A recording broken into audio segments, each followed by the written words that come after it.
Hello friends, welcome to Creative Medicine. In this lecture, we will learn about. Hello friends, let us now learn some important points about hepatic encephalopathy.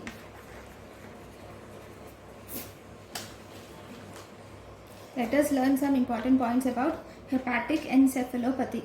So in hepatic encephalopathy, the main important pathogenic factor in hepatic encephalopathy is increase in serum ammonia levels are seen. Okay, this increased serum ammonia levels are actually toxic to the neurons, and thus this will cause destruction of the neurons, causing hepatic encephalopathy. First, we will see what are the factors which are precipitating factors of hepatic encephalopathy. Precipitating factors include: 1. It can be due to increased nitrogen load. Increased nitrogen load like GI bleeding, or if there is excess dietary protein. Obviously, because if there is excess dietary protein, more ammonia is produced. Or if the patient has azotemia, or if the patient has constipation, in all these conditions there is production of increased ammonia and other nitrogenous compounds. Ammonia and other nitrogenous substances are produced. Okay, then if you see electrolyte and electrolyte imbalances, then in electrolyte and metabolic imbalances, it can occur due to electrolyte and metabolic imbalances, like hepatic encephalopathy can be precipitated by hypokalemia. How? If there is hypokalemia, this will increase the renal ammonia production. It will increase the renal ammonia production. Then we have alkalosis.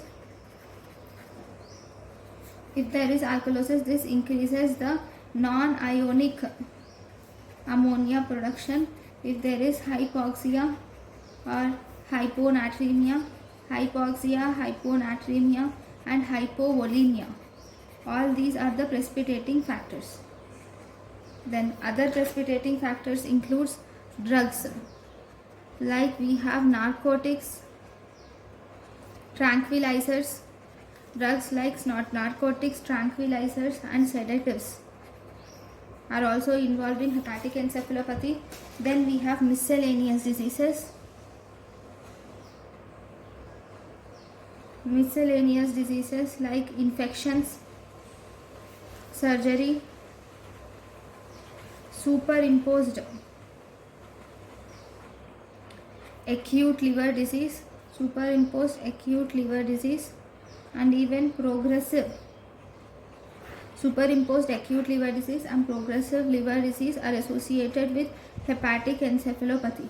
Then even portosystemic shunt is also associated with hepatic encephalopathy. So these are the main features of precipitating factors of hepatic encephalopathy. Then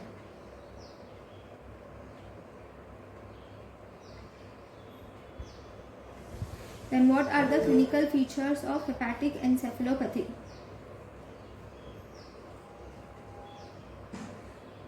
Okay. Clinical features, if you are asked what is the earliest clinical feature. Earliest clinical feature is there is reversal of sleep rhythm. Reversal of sleep rhythm is the earliest clinical feature. That is alteration of sleep. Alternation in the sleep is the important earliest feature.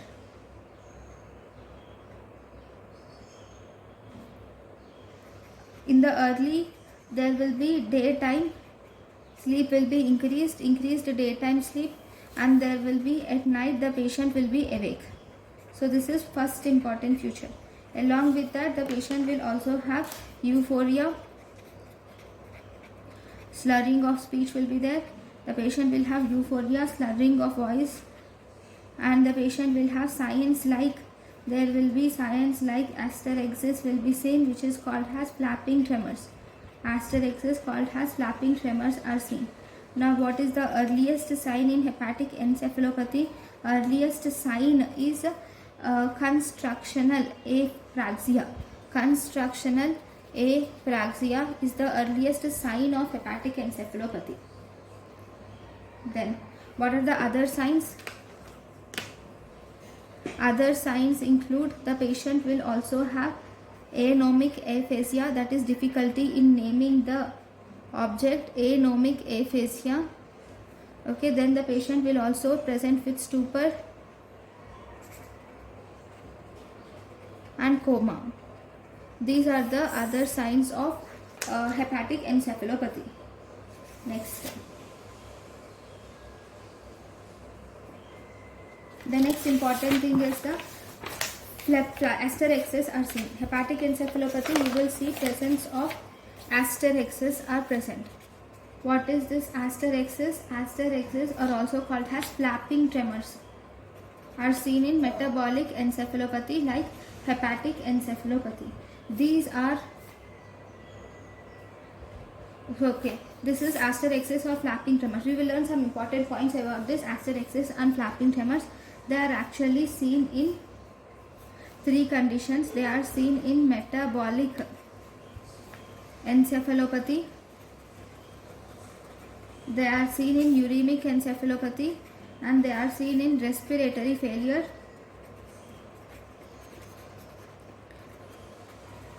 with carbon dioxide retention. They are seen in respiratory failure with carbon dioxide retention. Then, one important thing about this hepatic encephalopathy is ECG changes. ECG changes in hepatic encephalopathy is important. So this is encephalopathy. So in the ECG changes, first you should know the stage of the ECG stage of hepatic encephalopathy, then consciousness and EEG. Sorry, this is not ECG, EEG changes.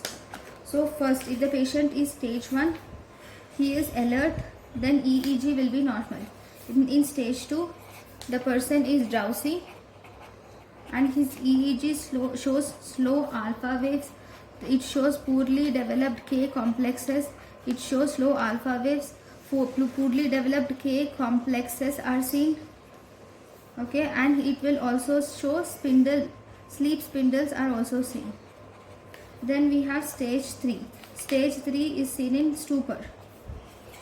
Stage 3 is stupor. Here if you see theta activity is seen with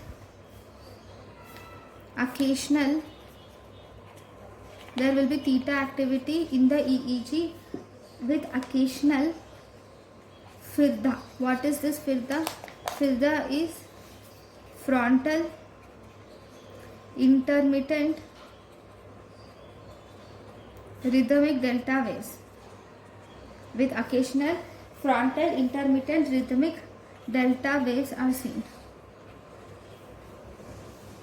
in the absence of sleep pattern.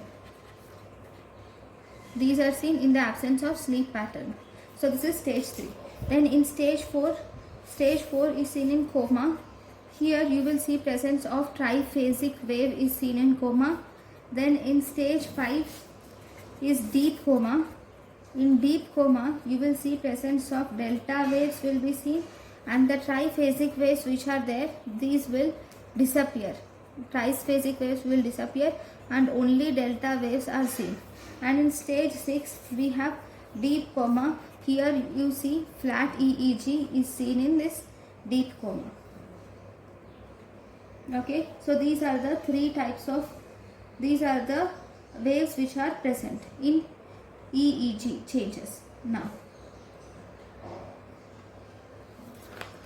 so if you see, the triphasic wave will be like this: 1, 2, 3. This is triphasic wave, which is seen in metabolic encephalopathy or hepatic encephalopathy. Okay. Now, what about the atypical waves? In some conditions, you will also see presence of atypical triphasic waves. You will see, where do you see atypical triphasic waves. These are not symmetrical. These are asymmetrical triphasic waves are seen. So where are they seen? These atypical triphasic waves are seen in uremia, hypothyroidism, hypercalcemia, hyponatremia, hypoglycemia, and lithium intoxication. So these are the conditions where you see these atypical triphasic waves. Now, here in hepatic encephalopathy, what is the investigations? So, if you see the investigation of choice for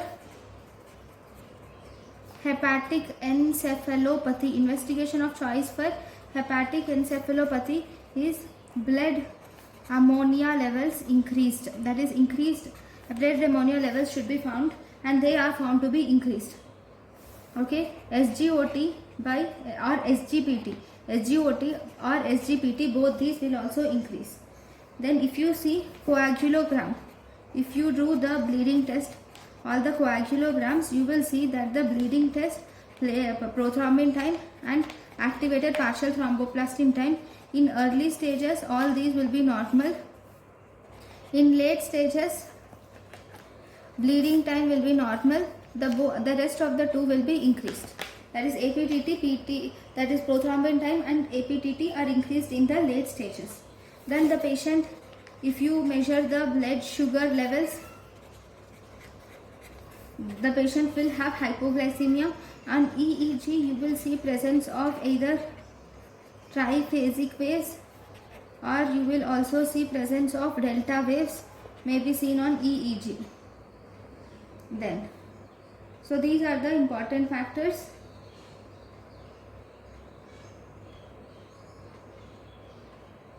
Now, what about the diagnostic criteria?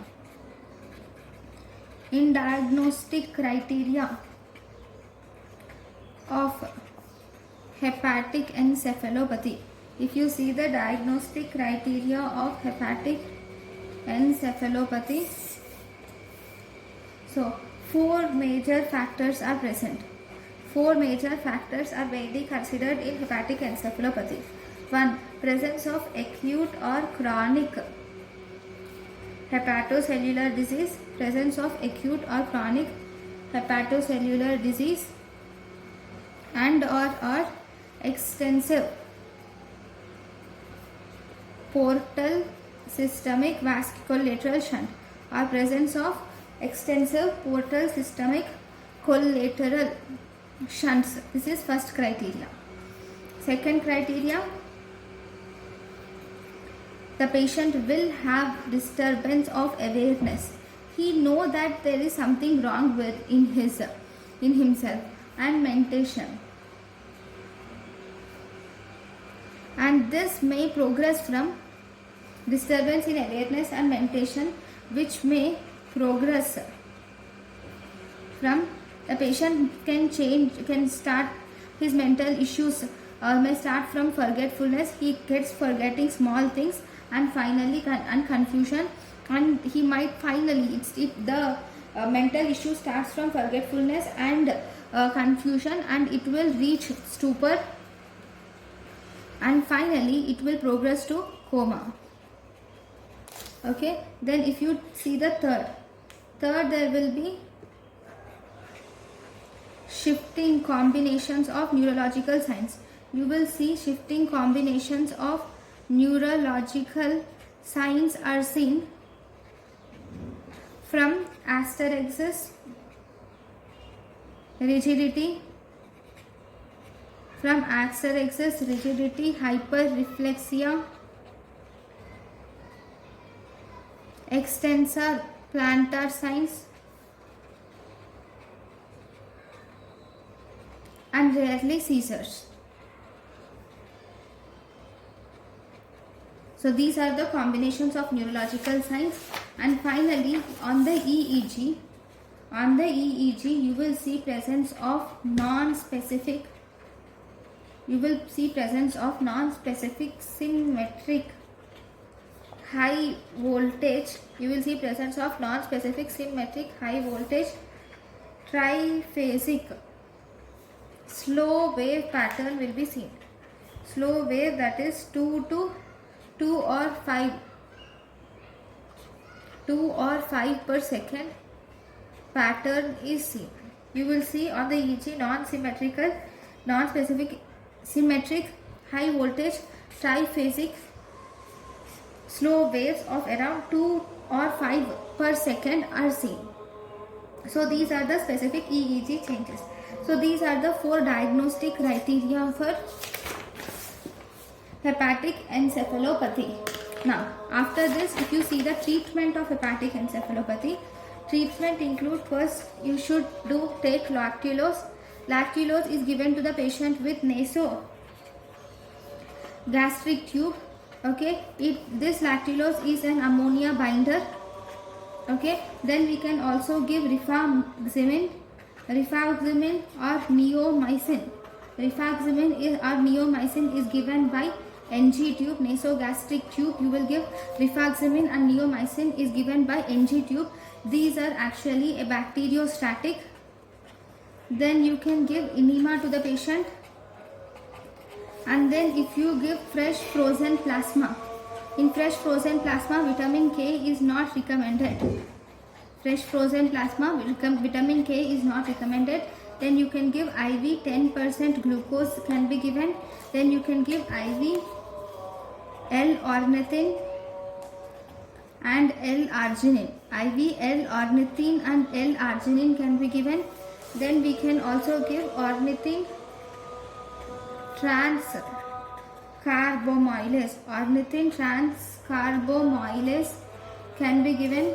This ornithine transcarbamylase will help in clearance of ammonia. This ornithine transcarbamylase will help in clearance of ammonia from the body. Then we can also give molecular absorbent. You can give molecular absorbent reabsorbent system. What is this molecular absorbent reabsorbent system? It is nothing but liver dialysis.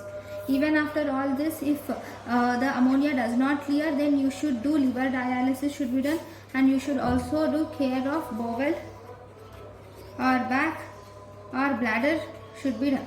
Okay, so these are the important treatment aspects of hepatic encephalopathy. Thank you for watching. Thank you, and thank you for watching.